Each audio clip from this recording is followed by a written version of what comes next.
Hello everyone and welcome to Don't Eat the Cashier. My name is Danny and today we will be starting in on this new game.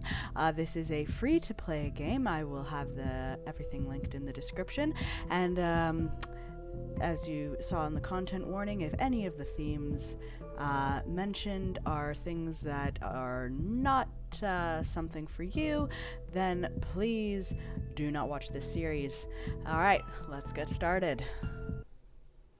What are my pronouns? She, her. And type 2 is my body type. My name is Danny. Alrighty. Sometimes I really wonder, how did I end up here? Not that I dreamed of a career as a neurosurgeon or an astronaut, but for crying out loud, working at a gas station. On the other hand, money is money. I can agree with this sentiment in a lot of senses. I feel like this is gonna really just be calling me out.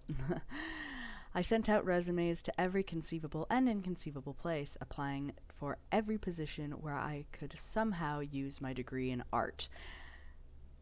Again, I can relate to this, except replace art with office administration, and this is a 2 for 2. Alright. 0 responses. 3 for 3. I had to swallow my pride and find at least something. Alright. I found this note stuck to the glass of a bus stop. Let's give it a read. Human organism wanted for work at gas station. Organism's duties include selling food for mouth, silence and obedience, household tasks, obeying those who are more ancient, friendly team offers, new and old faces of friends, long and different life consumption of nourishment, juicy juices, trips to human places. Yeah, that sounds so legit. Alright. Food for mouth. Seriously. This guy's got a style of his own. Apparently the manager is just an eccentric dude. Or is this their new marketing tactic to grab attention? Whatever. People often told me that I have my quirks too, and that's if they haven't seen my fursuit. Well then. Well, whatever, as long as he's not a complete jerk who'll hit on me or make me scrub the floors with a toothbrush.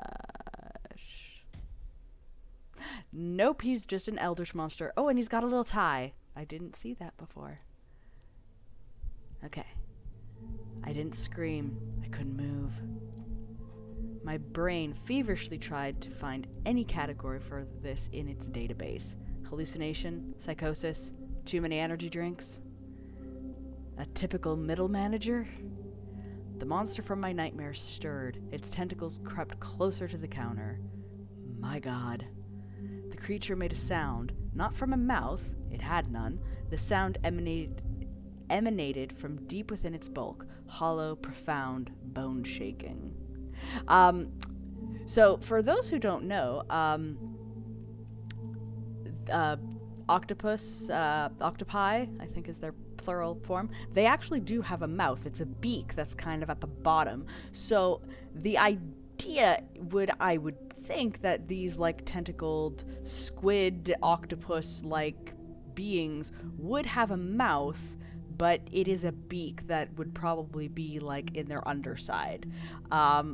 Or it is just an eldritch beast that doesn't have a mouth, but then how would it eat? You might not need a mouth to speak, because a lot of these things can communicate telepathically, but how does it eat? I guess we'll find out. Alright.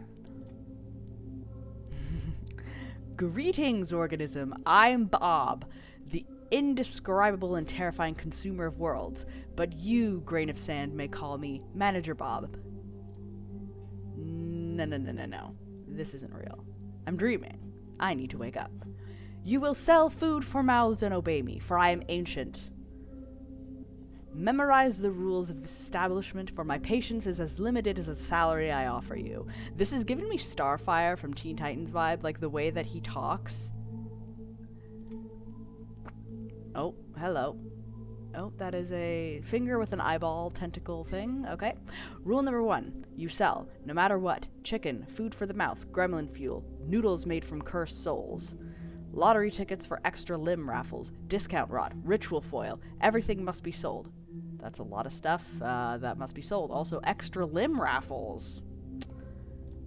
He points directly at me with that creepy slime tentacle. Every miserable unit of currency brings me closer to my triumphant exit from this pitiful hole. That sounds like most corporate CEOs, so you're well on your way, Bob. I pinched myself, but didn't wake up.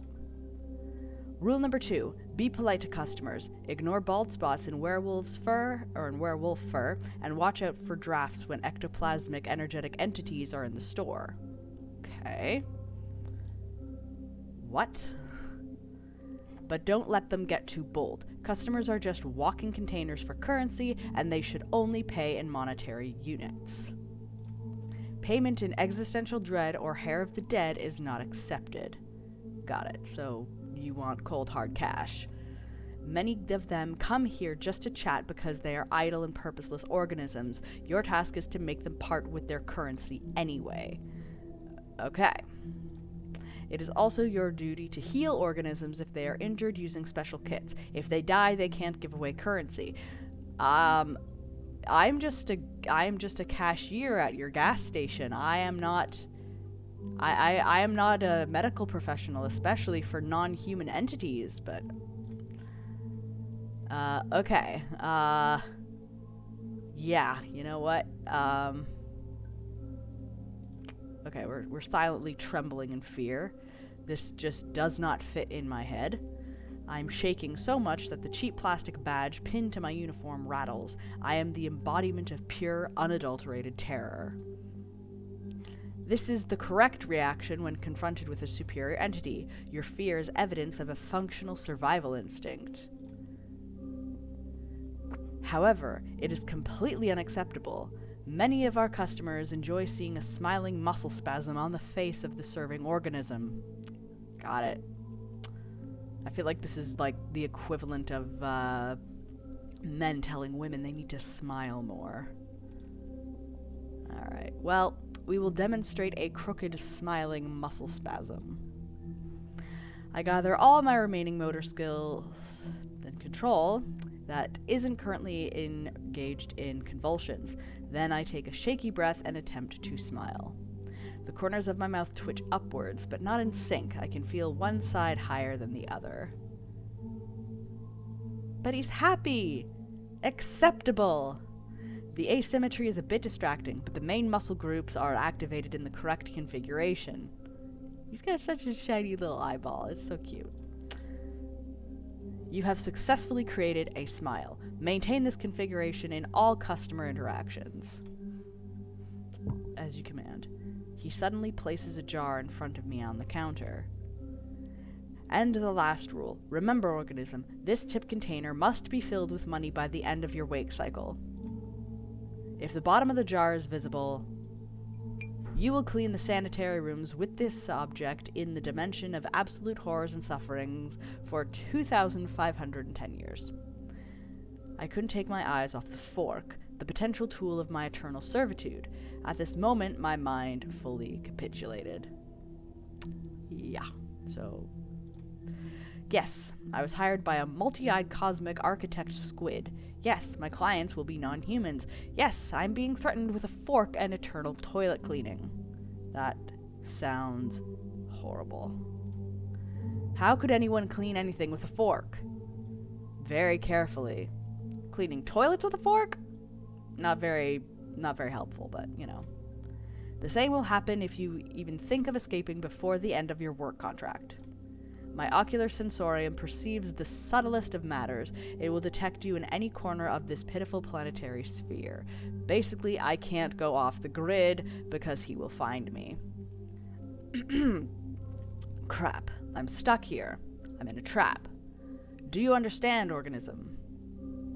Yes. Why would I pick this? Why would I try and, aggravate him further? Yes, sir. Acceptable. Yay. Goodbye, organism. Good luck in your currency acquisition and button pressing. Okay, okay. Could you show me exactly how do I press the buttons? Point at the buttons on the vending machine. I point at the sticky buttons on the vending machine. Bob's central eye looks at my finger, then at the machine, then back at my face. The creature sighs. A tentacle extends from his body with torturous slowness. Then, with the drama of a pianist playing the last tragic note, the tip of the tentacle presses down. Click. Bob waits expectantly. Got it. Your capacity for learning is phenomenal. This concludes the briefing. Do not tremble anymore and be a brave organism in the future, but if it benefits business, then tremble. Okay. He didn't turn around as the human would. His tentacles simply shifted his entire mass in another direction with a soft gurgling sound, and he waddled across the linoleum. Wonderful. Okay, do a little quick save. Finally, he left me alone. The silence at the gas station was broken only by the hum of refrigerators containing juicy juices and the buzzing of the neon lamp above my head. I stood up in the same spot as if rooted to the ground. My breath returned to me in a sharp, uneven gasp. My hands were shaking. The tip jar, which I needed to fill to avoid ending up in a dimension of ancient horrors, still stood proudly on the counter. Okay, so, what just happened? That is an excellent question. Option 1, I've gone insane. That's the most logical conclusion. Prolonged stress from job hunting, malnutrition, nerves, anxiety, a disrupted sleep schedule. My brain just malfunctioned. Yes, that's it. I'm going to wake up on my couch in my dingy rented apartment. I pinched myself again. And nothing. I scanned the room once more. It smelled of gasoline and old coffee. It was still absurdly real. And that meant everything he said, it was all true. Werewolves, vampires, tips, the fork. A hysterical mix of laughter and a scream of terror welled up in my throat, but I held it back. I needed to get through this, or I'm spending 2,510 years cleaning toilets with a fork. I needed to... And the lights are out. Oh no. Don't tell me that's the first customer. Okay. Bells? What the hell? Oh boy. Shit. Where the hell did this clown come from? It took great effort not to look away from those red eyes burning in the pitch black darkness. Is he amused? Is he wondering if I'm tasty? Bob didn't exactly give any guarantees that I wouldn't get devoured at work. Yeah, that never was a thing that was something to worry about. But the title of the game is Don't Eat the Cashier, so yeah, there's a good chance that we might get nommed on, and not in a fun way. My brain, still recovering from the encounter with Bob, was frantically trying to figure out how to break this ringing silence. Alrighty. Well,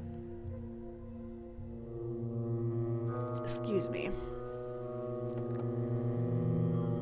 We were told to smile and to make currency. So, good evening, sir. What would you like to purchase? Oh no, he's hot. Purchase? I would like to purchase your attention. My word.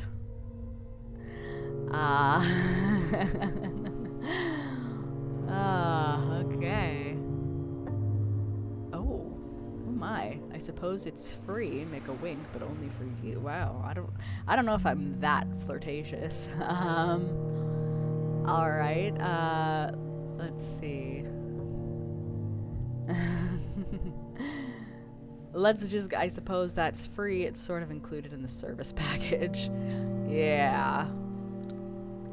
My dear, what a charmingly naive idea. Nothing of value is truly free. Especially when it comes to such a beautiful, modest lady.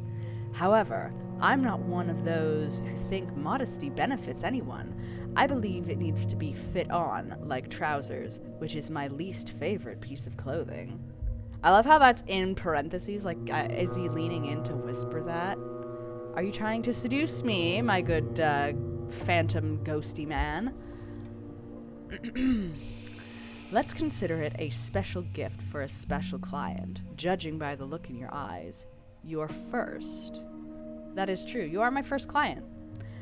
I don't even know what's better. This guy as my first customer, or an exoplasmic entity. Or ectoplasmic. It's ectoplasmic. My god, another crazy person with a strange way of speaking. And it seems he's in the mood for a chat. Wonderful. For anyone who's worked retail, isn't it great when customers just chat you up and you're like, yo, I got a line of people that need to be rung through. So, can you please? But you can't say that. You have to just keep, smiling at them and nodding along until they finally stop. So, what is a beautiful, charming lady like you doing in such a dreadful, dirty island of misfortune? Well, no one would hire me for my qualifications that I got in school, so now I'm getting paid minimum wage. Or rather, what is a place like this doing with such a charming lady as you? Oh, wait, where are my manners? I suppose I must introduce myself. I have many names, most of which are not fit to be spoken in the company of a lovely lady.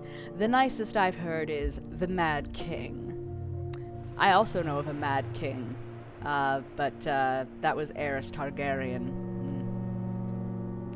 You seem a bit more fun than him. A title I plan to pass from me to myself for the coming centuries. However, my mortal mother named me Daeron. All right. Now, may I have your hand? Why? Oh, wow.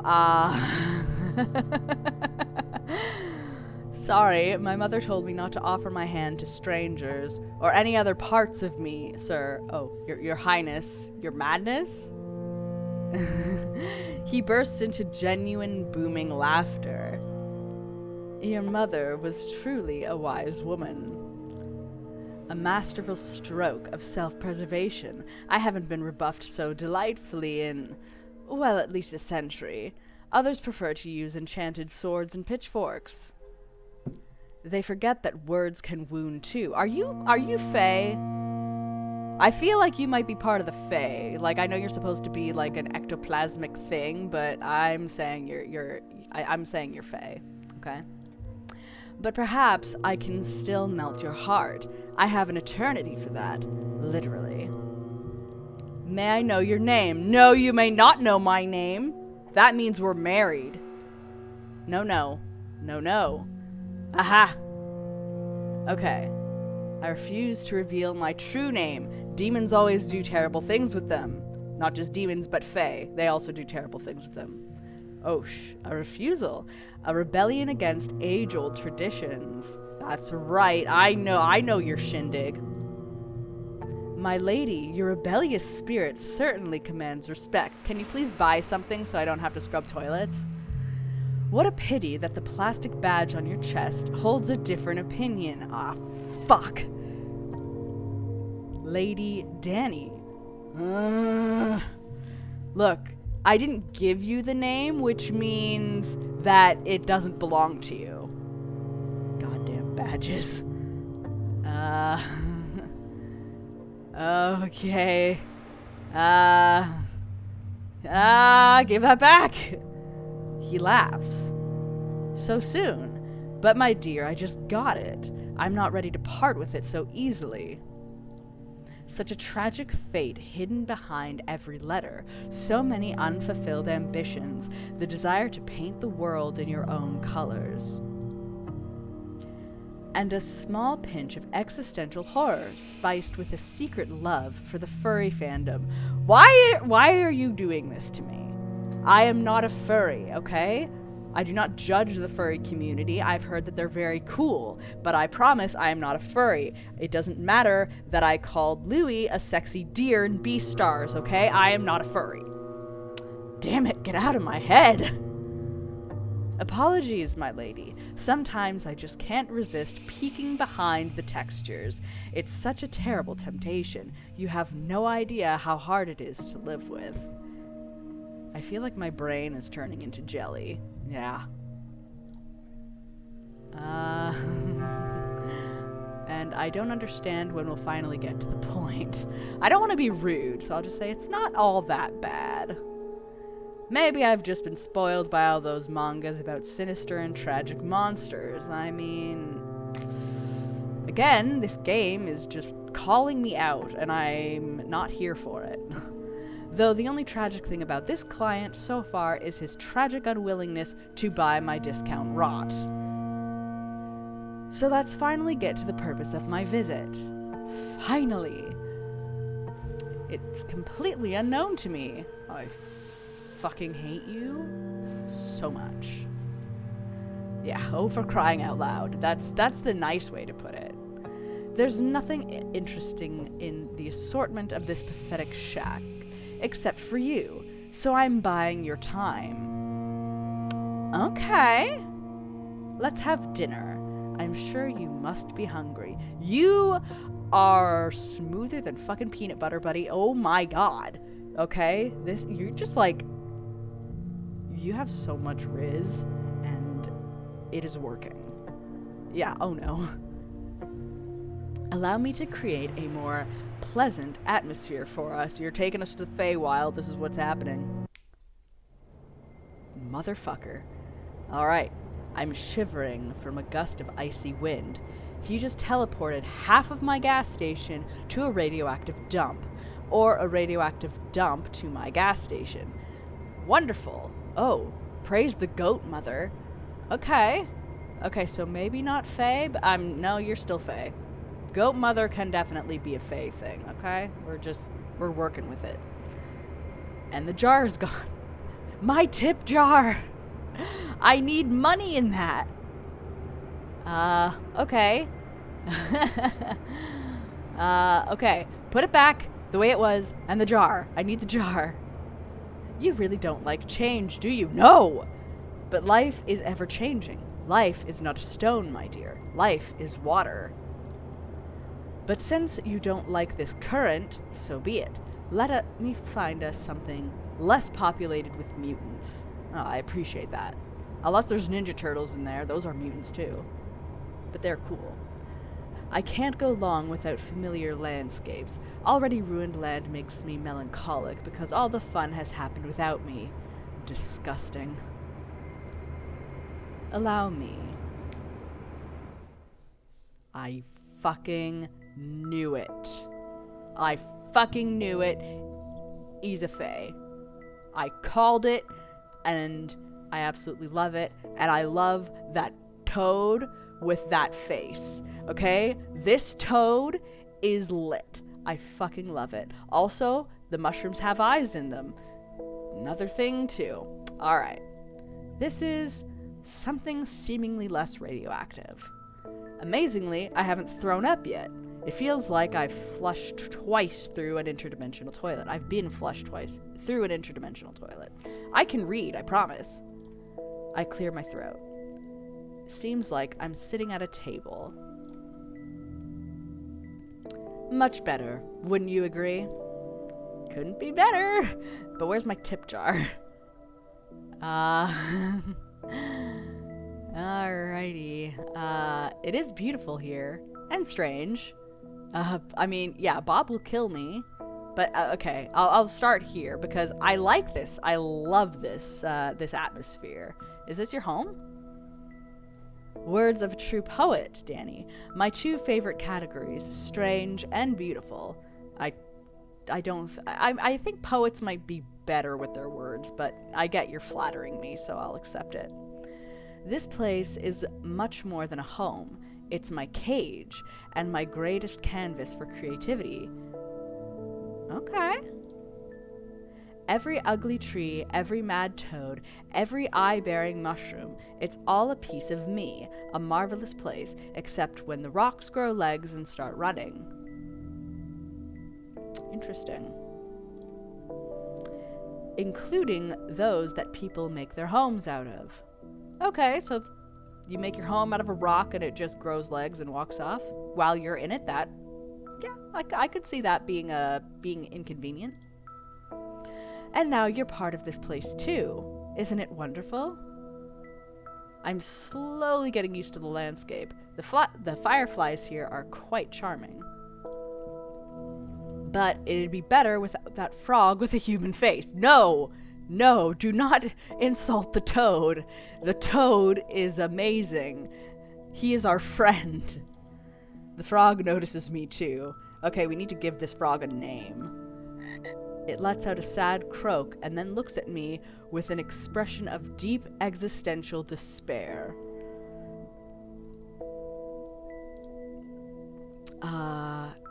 Yeah, no, we gotta bring up the frog. Who is that? That's Lorray, one of the brave souls who dared to challenge my authority, my dear friend, who once walked the path of adventure. Alright, so I guess the frog has a name. It's Lorray. However, he didn't foresee the possibility of being turned into a frog on a whim. He even tried to wield a sword with his tiny froggy legs. Fought to the end, a true warrior. Now, however, his foes are mosquitoes and bigger frogs. Tell me, dear, does he bother you? His little existential froggy crisis, I mean. Is he ruining the ambiance? Absolutely not! He needs to stay! He looks at me with an interested expression.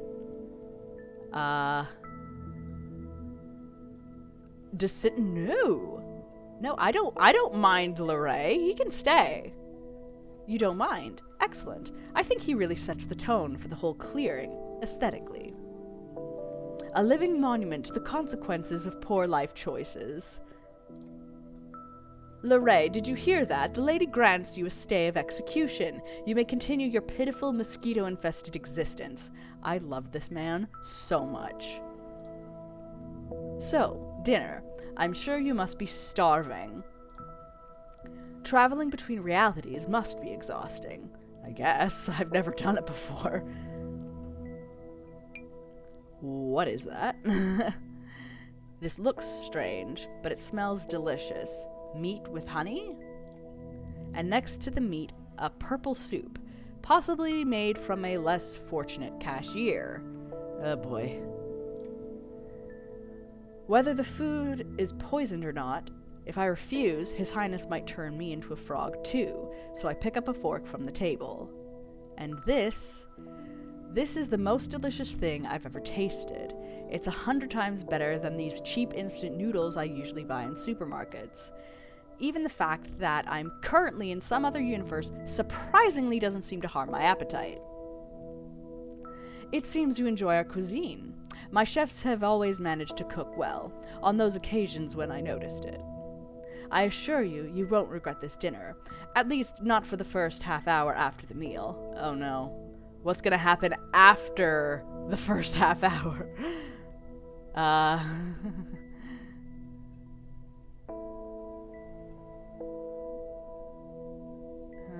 Okay. Yes, thank you. You are very kind. I'm merely hospitable. I'm delighted to share a meal with a dear guest who clearly appreciates good food. But what's gonna happen after? But I suppose cheap Chinese noodles would make you appreciate anything. Please, eat your fill. What's gonna happen after the first half hour after I eat it? And don't hesitate to stash what you don't eat in your pockets. It will give you an exquisite aroma and provide a few interesting, mysterious stains. I can come up with so many mysterious stain jokes that I probably cannot say on this platform. I poke at the food with my fork and watch the peculiar scenery from the corner of my eye. The silence hangs between us that might even be called cozy, were I under heavy narcotics.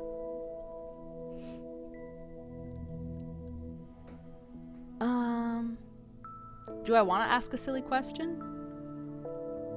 Let's ask a silly question. What's your favorite animal? Mine is a wolf. Some might say that's basic, but I say, fuck you.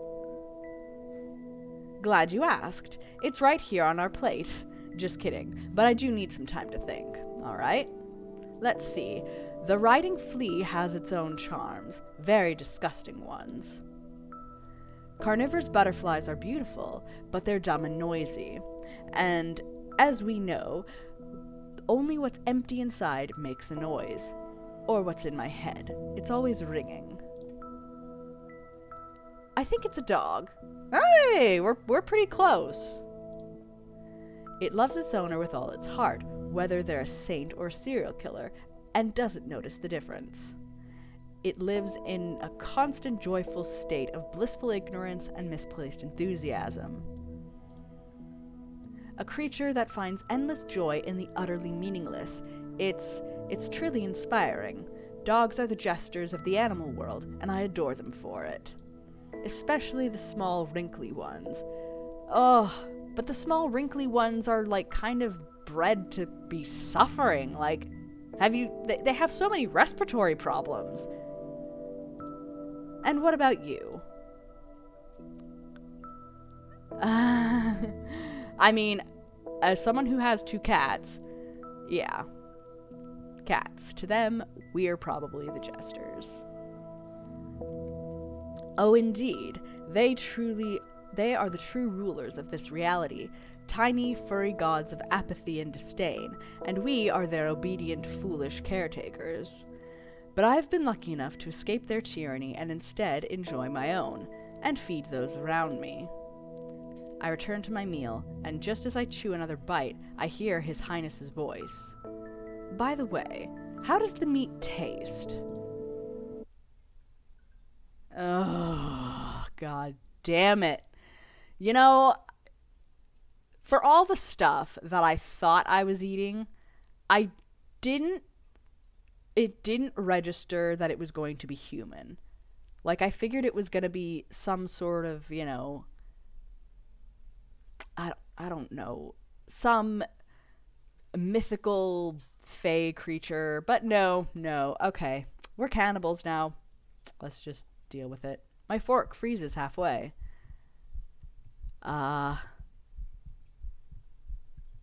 Yeah, okay. Swallow with difficulty. Yes, thank you. Quite tender. And while most ladies would faint or have a fit, you mind your manners. Charming. I am freaking the fuck out on the inside, but I am terrified. But don't worry, my little polite marble statue. Oh boy. It's just venison. As far as I can tell by taste, not very intelligent. It's definitely not Timmy, our carpenter, who unexpectedly disappeared near the large kitchen cauldron, perfectly sized to fit in it. Definitely not. I don't believe you. I'm thinking this is Carpenter Timmy on my plate. I've personally issued several decrees related to cannibalism, perhaps even concerning its prohibition, but that's besides the point. Yeah, but you're not human, so does it really count if you're eating human flesh? I rarely have visitors, and I'd like to tell you about our other interesting guests. After all, it's the most fascinating thing I can share with you. Can you give me money?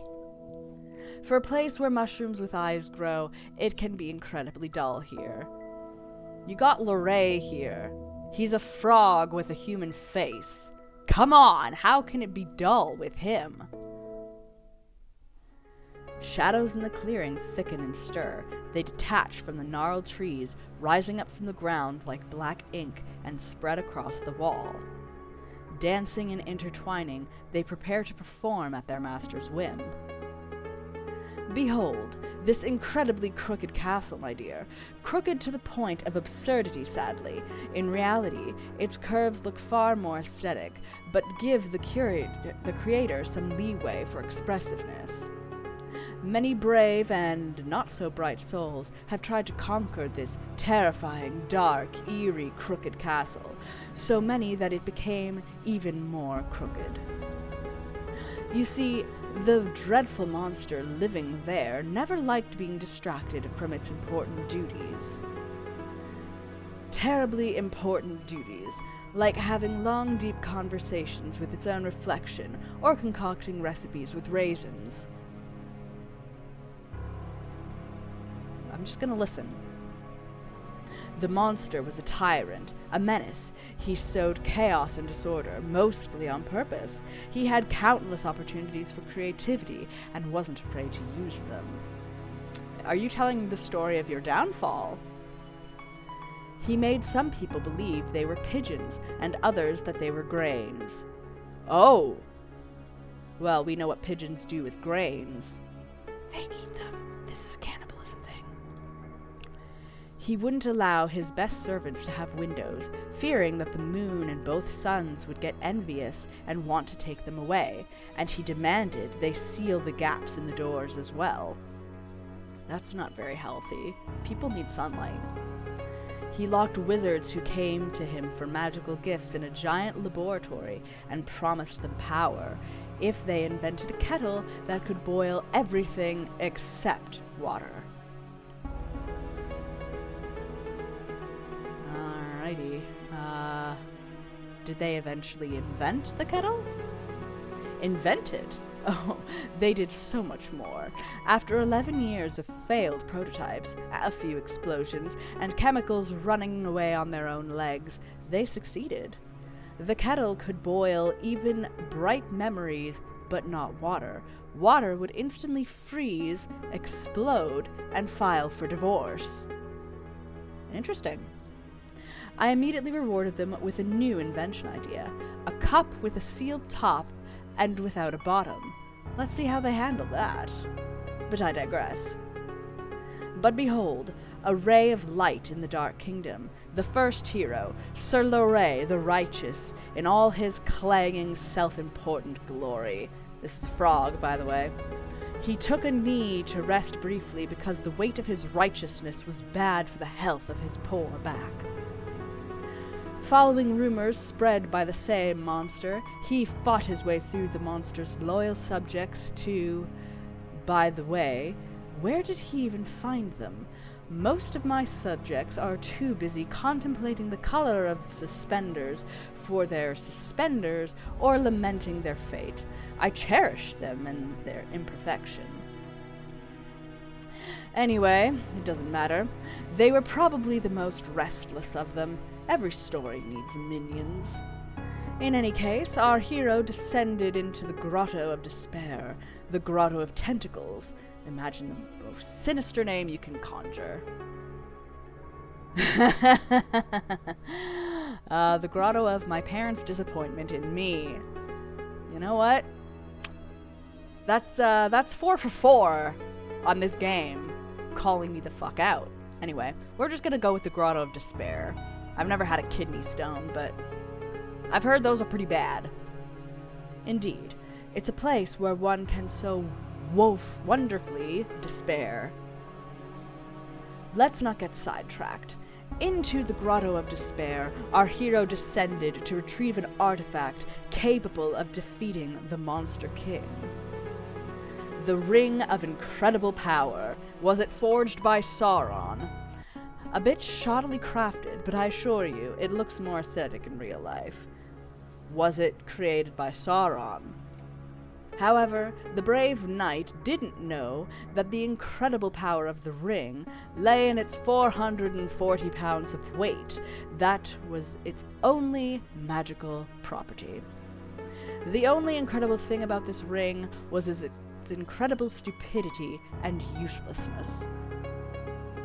The realization that he spent weeks of his life on a divinely heavy paperweight, and the sudden crushing thought that he should have become a baker instead of a hero. just to get some sleep. Well, it broke his poor noble mind. Not that his mind was ever intended for serious burdens. Nod meaningfully, waiting for him to continue. So the night perished. But then along came Elmer Eagle-Eye. They say he earned his nickname by escaping from an enemy fortress. On the third day of his captivity, he noticed that his prison cell was lacking the fourth wall. Okay.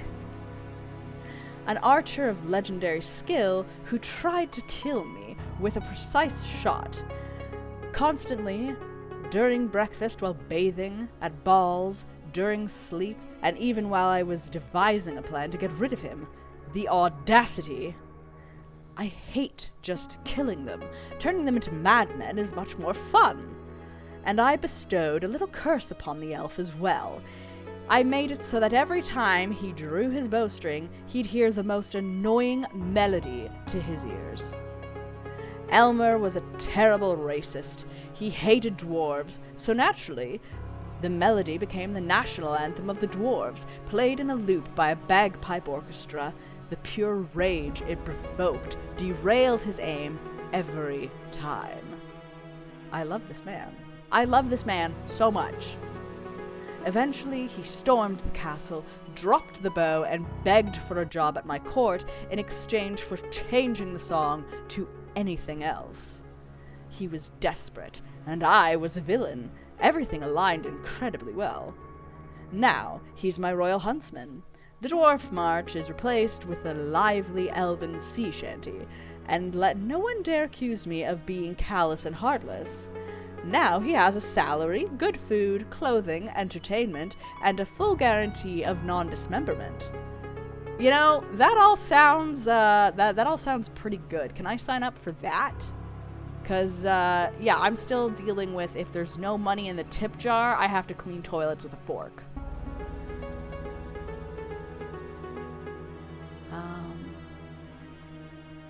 You missed the opportunity to change his dwarf national anthem to dwarf serenades. A happy ending, right? For me, absolutely. I've never had such a good hunter in my life. I never quite figured out where he gets all of those species of animals, but no matter. And finally, the witch, in a classic giant hat, under which you could easily fit another witch. She tried a different approach, seduction. She attempted to charm me, to gain my trust, to become my spouse, a fatal miscalculation. She didn't consider the fact that I never trusted big hats, or people, especially when both come hand in hand.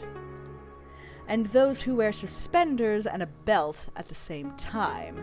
A person who doesn't even trust their own pants certainly doesn't earn the trust of His Highness. Then again, I don't trust His Highness either. I don't trust myself, especially on the left side of my brain, especially on Thursdays. But back to hats.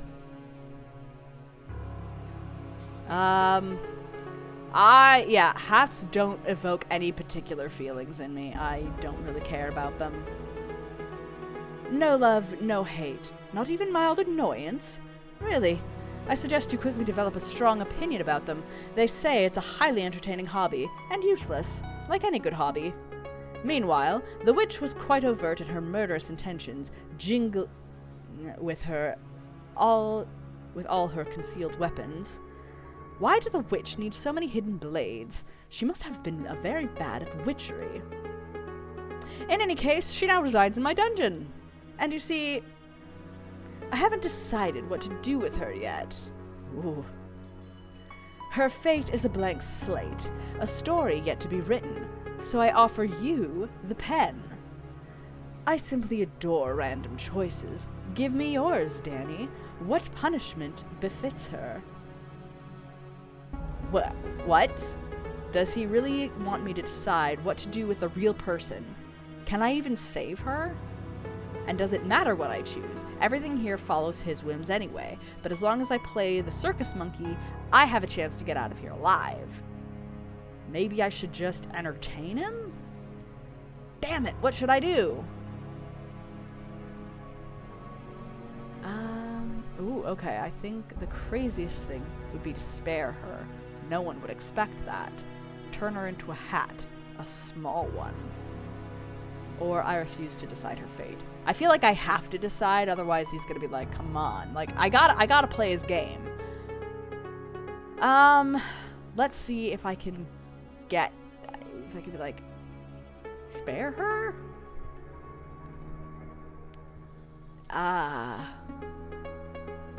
Because, yeah, no one would expect him to do that. Let's see if I can play this game. A quiet chuckle escapes his lips. Using mercy as a weapon of choice. As a weapon of chaos, not choice. Are we? To forgive her, not out of kindness, but because it's the most illogical, unpredictable, and therefore maddening thing. She'll spend her life waiting for me to change my mind, waiting for me to jump out from behind a tree and send her back to the dungeon.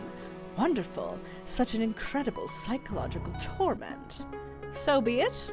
Well, at least she'll be alive. Something's missing from this tale. You never told me about the monster itself. Dear, who cares about these monsters anyway? Okay. I do. If monsters are in the muck, then I'm the pig, you see? Alright, let's... He chuckles softly. Charming, but no. These truffles are just for me. Alright. The shadows finally dissolved into nothingness. I just saved someone from a terrifying fate at the hands of a madman. I feel a certain pride. It would be a pleasant addition to the horror I felt in the past hour. I'm afraid royal duties await me. Our time is up. I shall send you back, Danny. I rise from my chair. I squeeze my eyes shut. The light is blinding, even with my eyes closed. So unusual after all this darkness. The jar is empty. That jerk didn't leave me any tips. He nearly drove me crazy and didn't even leave money. Ugh. I'm gonna spend so long cleaning toilets. Greetings, organism. How is your work progressing? I see the first transaction failed. Report immediately how this happened, organism. Can I quit? The client tried to pay with existential dread.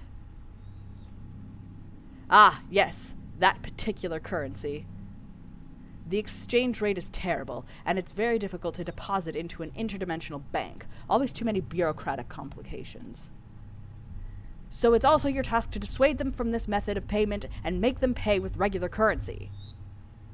Continue working. I leave in extreme displeasure with you. And I hasten to remind you of the threat of punishment again. You don't have many chances left to fill this jar before the end of your wake cycle. Okay. Goodbye, Mr. Manager. My mind departs from you and the organic form follows. He slaps across the floor to his office. Oh, man. As soon as Bob's rhythmic wet slaps fade away, a deep silence descends on the station. Okay, I'm going to save here. Yes. And I'm going to leave it here. And we will come back for the next one. And hopefully I'm not going to get stuck scrubbing toilets for eternity. I'll see you in the next one. Bye.